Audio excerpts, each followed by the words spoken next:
What is going on today, everyone? Welcome back to Fix It Garage and the 2016 Subaru WRX Engine Rebuild. For those of you that don't remember, we took on this Subaru WRX Engine Rebuild because this motor had a really bad rod knock.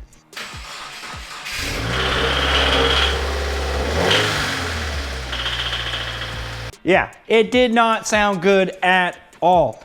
In the last video, we went ahead and we took our engine and we finished rebuilding it. We put all the accessories on it and we got it back to looking like how you see it right now, which is where it's ready to go back into the car, except for obviously mounting our clutch on. Today, the goal is to get this engine back in the car and running. That's right, running. We're gonna have this engine running and completely finished by the end of this video. This is the last video of the series. First thing we need to do though before we can put this engine in the car is we need to get it off this engine stand and get the new clutch bolted up to it.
Alrighty, we have our clutch fully installed. When installing the clutch, be sure to tighten the bolts in a crisscross pattern and torque them evenly. Don't just tighten one and then the other. Tighten them kind of in a sequence till they're fully tight. That way you don't bend these pressure plate fingers. We also have our new pilot bushing installed, and you can see, look how much quieter that is than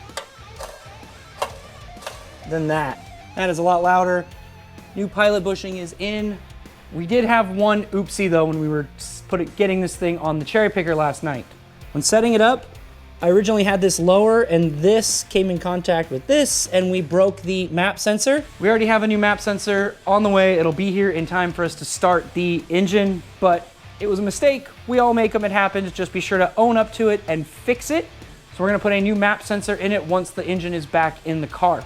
Everything is now prepped and ready, so let's go ahead and let's put this engine back in the vehicle for the final time.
Alrighty guys, and just like that, we've got the motor fully reinstalled and bolted back up to the transmission, and we got our starter reinstalled because that is part of what holds it in. So we've got the engine fully bolted back. We went ahead and bolted the engine to the trans, we did our motor mounts, and we bolted up our exhaust down there, just because all of those things are needed, you need to kind of do at the same time. So we went ahead and did all of that. All right, so you're probably wondering what's left. Well, everything else. We need to get the electrical, the cooling system, the air intake system, the fuel system, all of that needs to get hooked back up to this engine.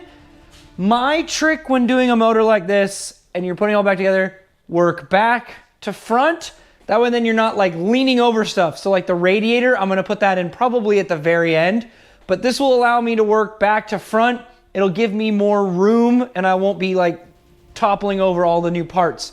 So we're gonna go ahead and get everything else installed on this engine so we can fire it up.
Alrighty, so we got a bunch of work done just now.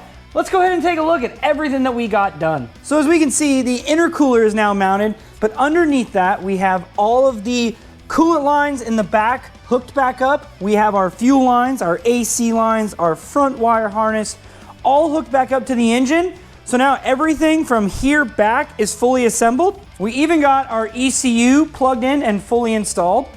So all that's really left is our radiator. We have our air intake box that needs to go back in, and the battery.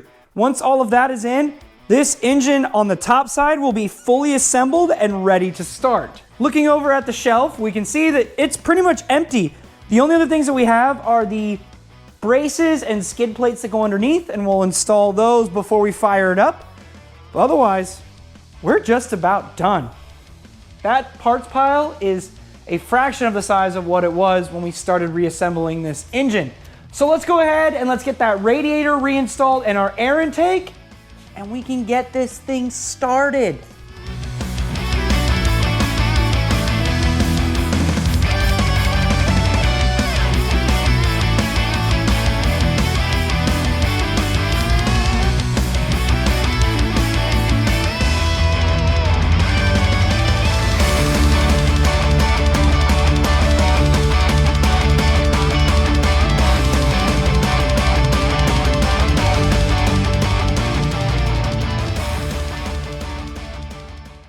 All right, are we ready? Yep, perfect.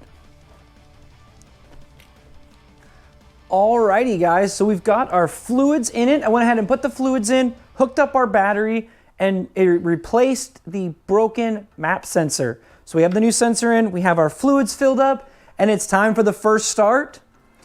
And normally when someone says it's time for the first start, they're lying, but this is genuinely the first start of this engine, and you'll see because it's gonna have a longer crank while it builds up that fuel pressure. So we're gonna go ahead and try to fire up this engine and see what it does.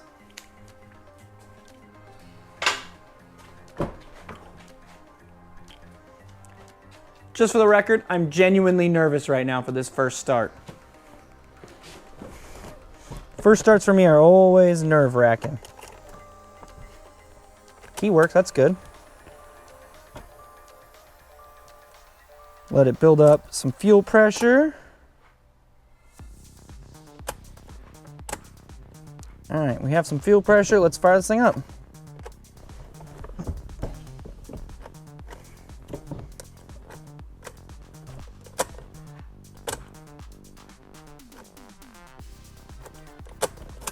Something's not plugged in. That's okay, we'll figure that out. Fuck, I forgot to plug something in. Alright guys, so the first start, it didn't even start because the battery was too dead. So now I've got my chump pack on here. We're gonna try again. We're gonna go ahead and try to fire this thing up. I'll be honest, before we started, that was not helpful having the thing not start. That made me more nervous. So now let's see what happens when we actually try to start it. So far so good, all the lights are on.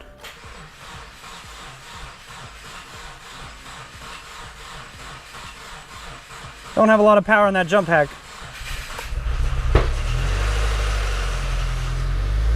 There we go, there we go. Didn't sound great off the rip, but that sounds better now.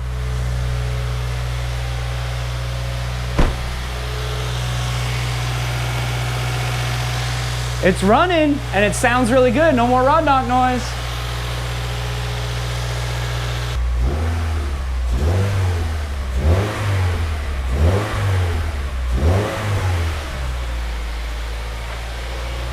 Alrighty guys, you heard that thing fire up. At first it sounded a little sketchy as it built up maximum oil pressure and got oil to all of those rocker arms, and as soon as it did, it sounded just fine.